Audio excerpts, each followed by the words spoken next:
효과를 확실할 겁니다. 와우, 정말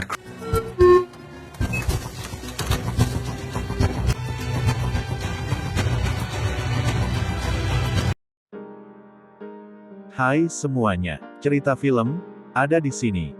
Alur cerita kali ini, kita akan membahas drama Dr. Lawyer. Dr. Lawyer mengikuti kehidupan Han Yi-han, dokter bedah muda yang sukses. Ia merupakan dokter bedah termuda di Korea Selatan yang memiliki dua gelar spesialis, yaitu bedah umum dan bedah kardiotoraks. Ia juga dikenal sebagai dokter dengan integritas tinggi yang berhasil menyelamatkan nyawa orang-orang penting di kotanya. Kemampuan bedah dan reputasinya, yang cemerlang membawanya menjadi calon kepala bedah di rumah sakit tempat ia bekerja. Dibintangi oleh So Ji-suk, Im Soo-hyang, Shin Sung-rok, dan sejumlah aktor-aktris besar lainnya.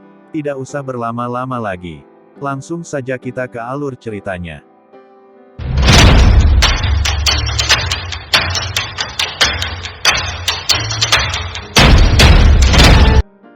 Dr. Park Ki-tae, dari Bunseok University Medical Center, dituntut atas kematian seorang bocah karena dugaan malpraktek. Saat hakim membacakan putusan, Park mendadak sesak napas lalu pingsan. Tiba-tiba seseorang yang membawa peralatan medis lengkap, masuk ke ruang sidang dan menolongnya. Geom Seok-yang, sebagai jaksa yang bertugas menuntut Park saat itu, mengenalinya dengan nama Han Yi-han. Dia mengingatkan Yi-han, agar tidak melakukan tindakan medis apapun, karena lisensinya sebagai dokter sudah dicabut. Namun, Yi-han tidak mendengar, dan tetap menyelamatkan nyawa Park Ki-tae. 5 tahun lalu, Han Yi-han adalah dokter bedah torakoplastik hebat, dan menjadi andalan Bunseok University Medical Center. Dia dikenal sebagai dokter hantu, bagi dokter bedah jantung lain yang tidak kompeten, yaitu Dr. Go Hyun-sung. Go Hyun-sung, merupakan putra Go Jin-gi, Direktur Bunseok Medical University Center itu sendiri. Go Jin-gi, bersikap baik pada Yi-han karena sudah menyelamatkan reputasi putranya. Dia pun memberi Yi-han jabatan, sebagai kepala bedah torakoplastik dan sebuah hadiah. Sampai di rumah, Yi-han terkejut mengetahui hadiah yang dia terima ternyata sejumlah uang dalam jumlah besar. Belum sempat mengembalikan uang tersebut, Yi-han disibukkan oleh operasi transplantasi jantung Geom Seok-jo, yaitu adik dari wanita yang dia cintai, Geom Seok-yang. Operasinya sempat menemui kendala, tapi Yi-han berhasil menanganinya. Transplantasi jantung Seok-jo pun berjalan lancar. Selesai melakukan tugas itu, Yi-han tiba-tiba mendapat panggilan dari Go Jin-gi. Dia diminta untuk segera ke ruang operasi, karena ada operasi darurat yang perlu dilakukan. Jin-gi menjelaskan bahwa, Yi-han harus kembali melakukan transplantasi jantung. Yi-han bingung, karena untuk transplantasi Seok-jo saja, mereka harus menunggu lama untuk mendapatkan donor. Jin-gi menjelaskan secara meyakinkan bahwa, dia baru saja mendapatkan jantung lain. Jin-gi juga berjanji akan menanggung resiko, jika terjadi hal-hal buruk. Walau terlihat sempat ragu, karena menyalahi prosedur medis, Yi-han percaya pada direkturnya. Transplantasi kali ini pun berjalan mulus. Kondisi tubuh Yi-han, yang kelelahan karena 2 kali melakukan operasi besar, rupanya dimanfaatkan Jin-gi. Yi-han tertidur, setelah menenggak minuman yang sudah disiapkan. Pagi harinya, Yi-han mendapat kabar kalau kondisi Seok-jo drop. Sebelumnya Yi-han sangat sulit dihubungi, sehingga Seok-jo tidak dapat terselamatkan.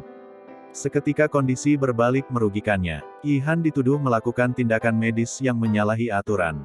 Hasil autopsi menunjukkan kalau, jantung Seok-jo rusak, padahal dia yakin operasi transplantasinya berjalan lancar. Seok yang terpukul, dan sempat kecewa pada Yi-han. Yi-han pun dituduh menerima suap, dari perusahaan alat-alat medis. Saat melakukan penggeledahan, setumpuk uang pemberian Jin-gi, yang belum sempat dia kembalikan dijadikan bukti. Dalam proses persidangan, para saksi memberikan pernyataan palsu. Dokter dan tim yang turut melihat kesuksesan Yi-han pun, berbalik menyerangnya. Satu-satunya saksi yang memihak, dipatahkan oleh jaksa baik Kang Ho. Yi-han dihajar, tanpa alasan jelas oleh sesama tahanan. Tak lama Jin-gi mendatanginya. Pria parubaya itu, tidak menunjukkan perasaan bersalah telah mengambil jantung Seok-jo, untuk seseorang yang masih misterius bagi Yi-han. Dia justru mengancam keselamatan ibu Yi-han. Jin-gi meminta Yi-han, mengakui perbuatannya sehingga walau kehilangan lisensi, hukuman yang diterimanya tidak terlalu berat. Pada persidangan selanjutnya, Yihan akhirnya mengakui kesalahan yang tidak dia lakukan.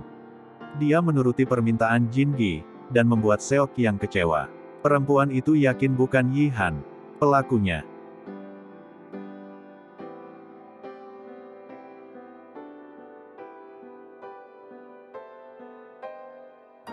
Kembali ke masa sekarang, pingsannya Dr. Park Ki-tae di persidangan, rupanya bagian dari rencana Han Yihan. Pengacara tersebut tahu bahwa Ki-tae tidak bersalah dan dijebak, sama seperti dirinya 5 tahun lalu. Yihan akan membebaskan Ki-tae, tapi dia harus membantunya membongkar kebobrokan Gu Jingi. Dalam proses persidangan, Yihan berhasil membuktikan Ki-tae tidak sepenuhnya bersalah. Ki-tae begitu senang, dan menjanjikan akan mencari serta menyerahkan file rahasia tentang kebusukan Gu Jingi, yang sudah dia siapkan. Sayang, selangkah lagi akan bebas, Ki-tae dibunuh oleh seorang narapidana hukuman mati, bernama Nam Hyuk-chul. Setelah diselidiki, Nam Hyuk-chul rupanya masih terkait dengan Banseok University Medical Center. Mantan istrinya adalah Cho Jung-hyun, kepala perawat yang ikut menghancurkan hidup Yihan atas perintah Gu Jingi. Mengetahui fakta itu, Yihan mengumpulkan laporan malapraktek yang pernah dilakukan rumah sakit tersebut. Salah satu korbannya adalah seorang gadis bernama Gil So-yeon. Dia harus kehilangan suara karena tidak dibius saat operasi besar. Setumpuk tuntutan pun diserahkan pada pengacara Banseok University Medical Center, Yong-sil. Kemunculan Yihan ke publik sudah diketahui Gu Jingi dan putranya, Gu Hyun-sung. Gu Jingi belum terlalu memedulikannya, karena dia sedang sibuk membahas perluasan bisnisnya ke Amerika. Guna merealisasikannya, pria parubaya tersebut bekerja sama dengan pelobi yang terkenal di bidang investasi bernama Jaiden Lee. Gu Jingi pun tidak sendiri, karena dia bersama duta besar sekaligus calon presiden, Lim Tae-moon. Lim Tae-moon dan Jingi berencana menjodohkan putra-putri mereka, Gu Hyun-sung dan Lim Yuna. Namun, Yuna tampaknya tergoda oleh rayuan Jaiden Lee. Lim Tae-moon, yang memiliki masalah pada jantung, menolak jika operasi dilakukan oleh robot.